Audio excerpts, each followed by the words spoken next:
नहीं हो मुझे, तुम जहां नदी में पानी भरते हो वहां मैं भी जाती हूँ। तुम तो हमेशा बिट्ठल बिट्ठल गाती रहती हो, तुमको पता है अगल बगल कौन तुम्हारे पानी भरता है? हम लोग साथ में ही पानी भरते हैं। क्या हुआ? बोला दर्शन नहीं कर पाई। बोली काम करो, तुम्हारे जगह मैं यहां बंध जाती हूं और तुम चली जाओ, दर्शन करके आ जाना, फिर तुम यहां आ जाना, फिर मैं चली जाऊंगी। तो भगवान ने उसको खोला और साधुओं की मंडली में पहुंचा दिए भगवान। और खुद सक्कू बाई का रूप धारण करके कन्हैया उस खंभे में जाके बंध गए।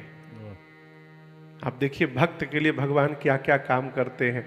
शाम को उसका पति आया, उसको थोड़ी दया आई तो गेट खोलकर आया और सक्कू बाई से, वो तो भगवान कन्हैया थे सक्कू के रूप में, बोले तू और जाएगी पंढरपुर? तो भगवान बोले अब नहीं जाऊंगी मैं।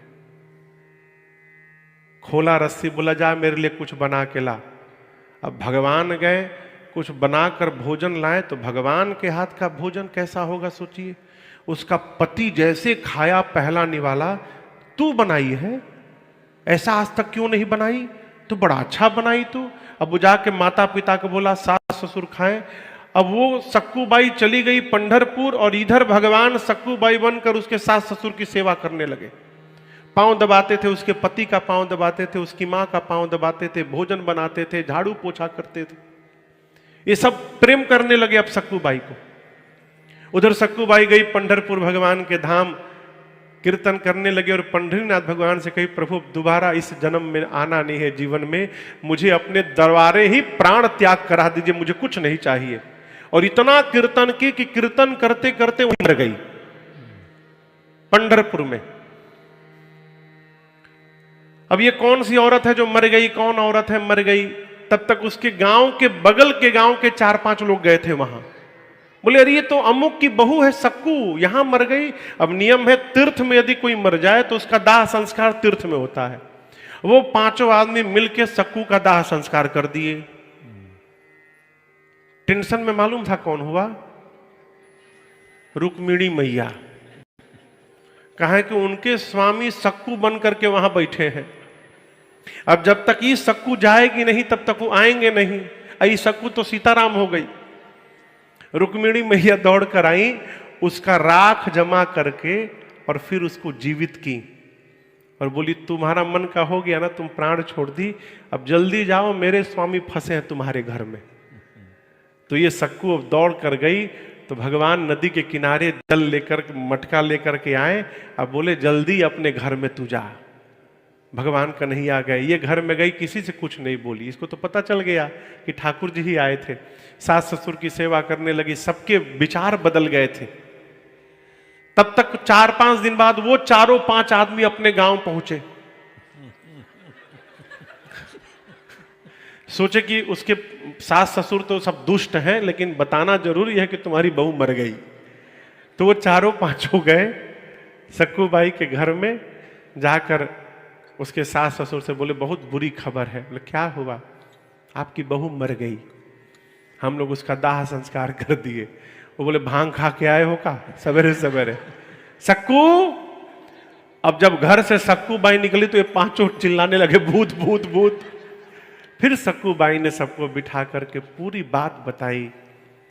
सास ससुर सक्कू के पांव पकड़ लिए, हम लोग तुमको कितना कष्ट दिए, लेकिन तुम भक्त हो और तुम्हारे कारण हमको भी भगवान का दर्शन प्राप्त हो गया, तुमने हमको कृतार्थ कर दिया। ये क्या है? भरोसा है। यहां वाल्मीकि जी कहते हैं राम जी से, जेहि सब भांति तुम्हार भरोसा। हे राम जी, राम भक्त जिसको प्राण के समान प्रिय लगे, आप उसके हृदय में सीता जी के साथ जाके रहिए। आपके लिए 11वां घर है। अब 12वां घर, जाति पाति धन धर्म बढ़ाई, जाति पाति धन धर्म बढ़ाई, प्रिय परिवार सदन सुखदाई, प्रिय परिवार सदन सुखदाई। सब तज तुम ही रहे और लाए, सब तज तुम ही रहे और लाए, देह के हृदय रहो रघुराई, देह के हृदय रहो रघुराई, देह के हृदय रहो रघुराई, देह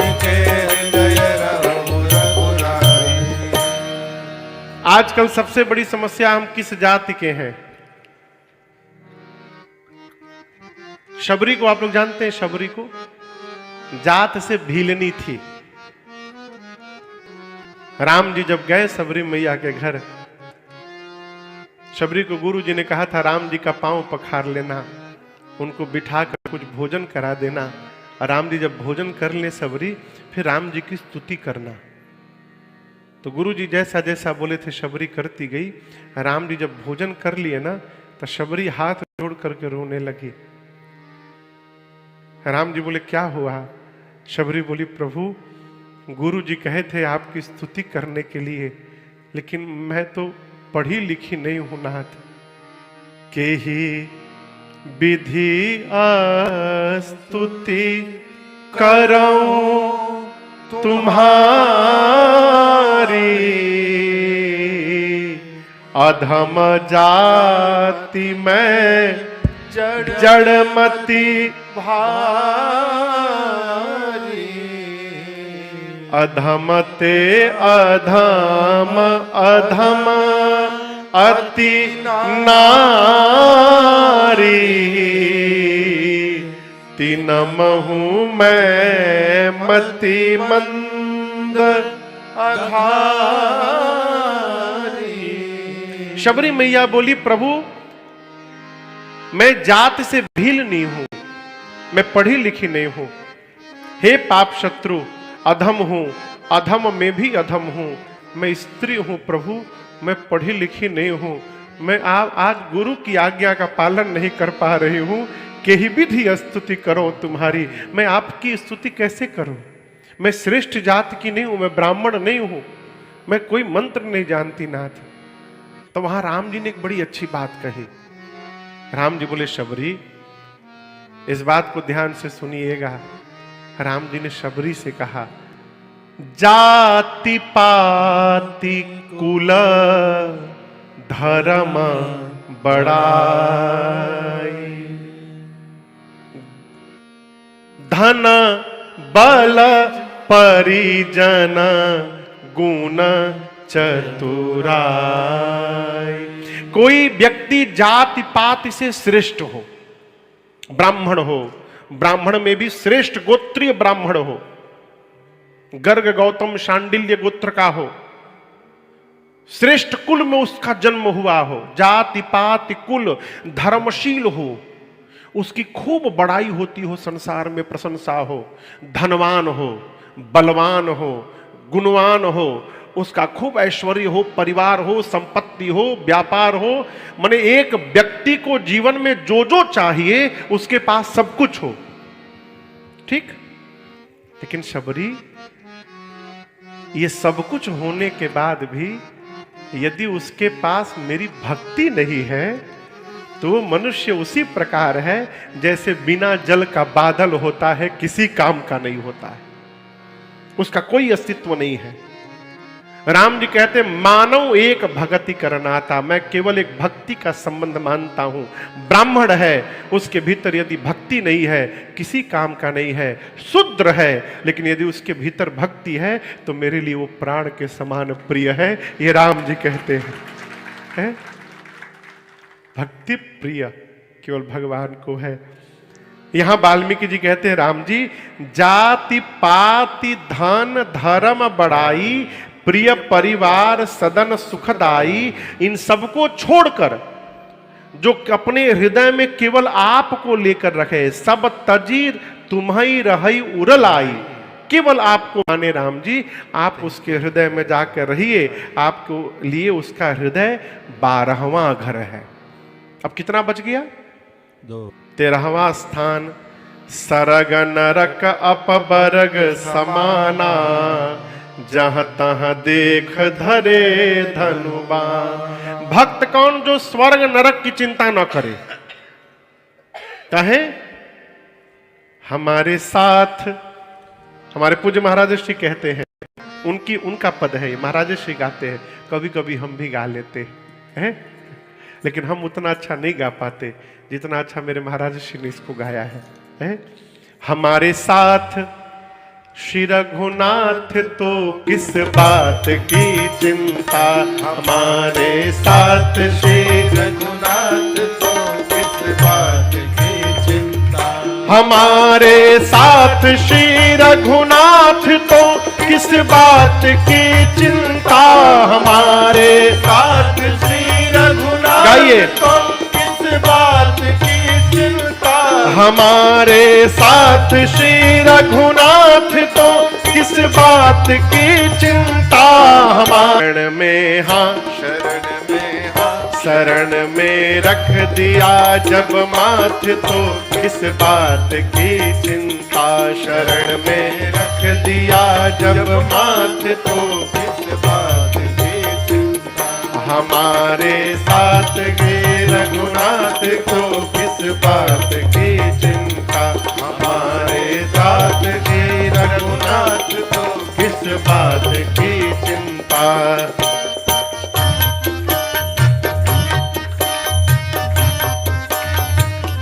किया करते हो तुम दिन रात क्यों बिन बात की चिंता, किया करते हो तुम दिन रात, तेरे स्वामी को रहती है तेरी हर बात की चिंता, तेरे स्वामी को रहती है तेरे हर बात की चिंता, हमारे साथ श्री रघुनाथ तो किस बात की चिंता, हमारे साथ इन्हीं के हैं जब हाथ तो किस बात की चिंता, अरे इन्हीं का कर रहे गुणगान तो किस बात की चिंता, तेरे स्वामी को रहती है तेरी हर बात की चिंता, जाति पारग नरक अपवर्ग जिसके लिए सब एक समान है।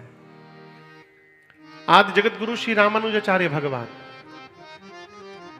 दक्षिण भारत में आए, एक महात्मा हुए, गुरु मंत्र बहुत बचाकर कान में दिया जाता है, किसको सुनाई ना पड़े, गोपनीय मंत्र है।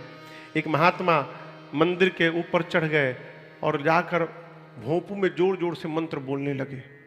गुरुजी बोले अरे पाप लगेगा तुमको, पाप लगेगा। बोले गुरुजी हमको भले पाप लग जाए लेकिन मंत्र जितने लोगों के कान में जाएगा उतने लोगों का उद्धार कर देगा, इसलिए हम अपने पाप से नहीं डरते हैं। जो स्वर्ग नरक अपवर्ग जिसके लिए सब एक समान है, जो चारों तरफ राम जी आप वही को धनुष बाण लेकर के देखे, राम जी जो मन से वचन से कर्म से आपका शिष्य है आप उसके हृदय में जाके रहिए, आपके लिए 13वां स्थान है। अब कितना अद्भुत बात मैं आपको बताऊं, इन 13 स्थान पर 13 प्लेस पर वाल्मीकि जी ने राम जी से कहा कि आप जा करके वहां वहां रहिए, लेकिन 14 स्थान पर यह नहीं बोले कि आप जाकर वहां रहिए। 14वां स्थान क्या है? बाबा कहते हैं जाहि न चाहिए कबहू कछु तुम सन सहज सने, बसहु निरंतरता सुमना सोराउर निज। राम जी जो आपसे जीवन में कभी कुछ न मांगे, आप समझ रहे हैं इस बात को? किसी भी कंडीशन में जो राम जी आपसे कभी कुछ नहीं मांगे और केवल आपको सहज प्रेम करे, प्रेम ना करे, सहज प्रेम बताया था ना, तुम स्नेह, जो ऐसा काम कर रहा है राम जी आप उसके घर हृदय में निरंतर रहिए। कब कब रहिए? हमेशा रहिए। क्यों? वो आपका अपना घर है। सोराउर निज गेह, बाकी 13 जगह जाकर बोले कि जाकर वहां वहां रहिए, लेकिन ये आपका अपना घर है। हम आपसे प्रश्न पूछ रहे हैं, आप यदि कलकत्ता मेरे घर आए बिना बताए, आपकी फ्लाइट लेट हो जाए, आप रात को 1 बजे लैंड करें कलकत्ता एयरपोर्ट पर, तो मेरे घर कब आएंगे? 1 बजे रात में आएंगे मेरे घर कि सुबह होने के बाद आएंगे?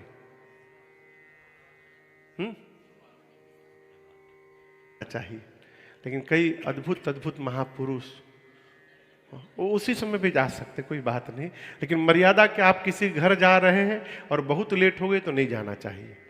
यदि जाइए, यदि सूचना नहीं है तो आप भोर में जाइए, दिन होने के बाद जाइए।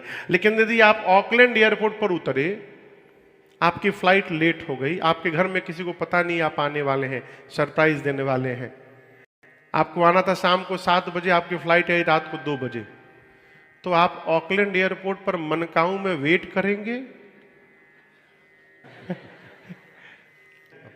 जब अपना घर होता है तो आप घड़ी नहीं देखते हैं, दूसरे घर जाते समय घड़ी देखना पड़ता है। तेरा घर में बताया वो दूसरे का घर है, आप राम जी जाकर वहां रहिए, लेकिन 14वां स्थान वो आपका अपना घर है राम जी, जब मन करे तब चले जाइए। ये 14वां स्थान क्या है? जो भक्त है और केवल भगवान को प्रेम करे। इस प्रकार 14 स्थान वाल्मीकि जी ने बताए और उसके बाद राम जी से कहा, राम जी व्यवहारिक दृष्टिकोण से चित्रकूट गिरि करहूं निवासो, चित्रकूट तहाँ तुम्हारे सब भांति सुपासो, तहाँ तुम्हारे सब भांति सुपासो। माला देवन जाना रमेऊ राम मदन जाना, चले सहित सुर अपति प्रधाना, चले सहित सुर अपति प्रधाना, चले सहित सुर। वाल्मीकि जी ने कहा, राम जी आप चित्रकूट में जाकर वास करिए, अत्रि आदि मुनि वहां रहते हैं, कामदगिरि जी का पावन क्षेत्र है। ताऊ ने 2 कुटिया बनाई। आप में से कोई चित्रकूट गया है? कुछ लोग गए हैं। हाँ। चित्रगिरी की परिक्रमा लगाएंगे ना, परिक्रमा लगाते लगाते वेस्ट साइड में जब जाएंगे तो वहां राम जी की कुटिया का स्थान आज भी है। एक बड़ी कुटिया देवताओं ने राम जी के लिए बनाई और सामने चोटी पर एक छोटी कुटिया लक्ष्मण जी के लिए बनाई। एक ललित लघु एक विशाला। देवता भगवान को प्रणाम करके गए। देवताओं के बाद चित्रकूट रघुनंदन छाए, समाचार सुनि सुनि मुनि आए। भगवान के पास सारे ऋषि मुनि आए, भगवान ने सबको दंडवत प्रणाम किया है। मुनियों के जाने के बाद वहां के कोल की रात भी लाए। जैसे आप लोग बैठे हैं ना, वैसे आके सारे कोल, उनका जो नेता था वो खड़ा हुआ, राम जी से बोला, हे राम जी आपने यहाँ रहने का जो निर्णय लिया बहुत अच्छा निर्णय लिया। हम एक बात बोले आपसे राम जी, आप डरिएगा बिल्कुल मत, हम लोग हैं ना आपके साथ। अच्छा आप बताइए, आप में से कोई यहाँ मंदिर में आके राम जी से बोल सकता है कि राम जी आप डरिएगा मत न्यूजीलैंड में, हम हैं ना आपके साथ ऑकलैंड में? कोई बोलेगा? ये बोल रहे हैं। क्यों जानते बोल रहे हैं? इनको ये नहीं मालूम कि हम जिनसे बात कर रहे हैं वो भगवान हैं, के राजकुमार हैं, घर से भगा दिए गए हैं। तो कहते हैं आप डरिएगा बिल्कुल मत राम जी, हम हैं ना, हम आपको रोज घुमाएंगे। इस जंगल का एक एक पग पग हमारा देखा हुआ है। हम सब भांति करब सेवकाई। आपको रोज हम सेवा करेंगे, आपको मन लगाने के लिए हम घुमाने ले जाएंगे जंगल में। और जंगल बहुत भयानक है, लेकिन आप डरिएगा मत, हम लोग हैं ना। करी के हरि अहि बाघ बराज। आप राम जी डरिएगा मत, हमसे भी बचा लेंगे, हाथी से बचा लेंगे, सिंह से बचा लेंगे। तब तक पीछे से बोला बाघ भी बोल दो, बोला हम बाघ से भी बचा लेंगे राम जी आपको। राम जी बोले कि हमको बहुत डर लग रहा था, कैसे रहेंगे यहाँ पर, लेकिन आप लोगों ने कह दिया ना कि डरिए मत, तो अब हमारा सारा डर समाप्त हो गया, अब हमको कोई भय नहीं है। सोचिए क्या सीन होगा वो। उसी में एक आदमी खड़ा होकर से, राम जी हम एक बात बोले, छोटी मुंह बड़ी बात है। आप अपना परिवार छोड़ करके यहाँ आए हैं, हो सके ना राम जी तो आज से हम लोगों को ही अपना परिवार मान लीजिएगा। हम आपके परिवार हैं राम जी। हम सेवक परिवार समेता, हमारे घर का एक छोटा बच्चा से लेके बुजुर्ग तक हम आपके सेवक हैं राम जी। कोई भी आज्ञा देनी हो ना, रात को 12 बजे भी, नाथ न सकुचब आयसु देता, कोई भी आज्ञा देनी हो राम जी तो आप संकोच मत करिएगा। गोस्वामी तुलसीदास जी से किसी ने कहा कि आप क्या बोल रहे हैं गोस्वामी जी, ये कैसे पॉसिबल हो गया? बोले क्या? जो भगवान वेद के कहने से परे है, जो भगवान मुनियों के चिंतन से परे है, वो भगवान इन कोल भीलों की बात ऐसे सुन रहे हैं जैसे पिता पुत्र की बात सुनता है। वेद वचन मुनिपितु बालक बैन, ये कैसे संभव हो गया? आपको बताऊं राम जी को कितना अच्छा लगा जब एक कोल भील बोले आप डरिए मत, हम घुमाएंगे। अभी आपको थोड़ी देर पहले कहा, आप लोग यहां आए हैं ना, कोई पिता के साथ उसका छोटा बेटा आया हो, यहां नीचे निकले और गाड़ी के पास जाकर बोले पिताजी मैं छोटा था तो आप हमको लेकर आए हैं मंदिर, आप चिंता न करिएगा, आप जब बूढ़े हो जाएंगे ना तो आपका बेटा आपको मंदिर लेकर के आएगा। जब बेटा ये बात नीचे कहेगा ना, उस समय पिता को जो सुख मिलेगा, उस सुख को धरती पर कोई बता नहीं सकता है। वही सुख मेरे राम जी को मिला है जब ये कोल भील बोले कि राम जी आप डरिएगा मत, हम आपको रोज जंगल में घुमाया करेंगे। प्रभु गदगद हो गए हैं। ये राम जी सुन क्यों रहे हैं? शंकर जी बोले क्यों सुन रहे हैं? क्योंकि राम ही केवल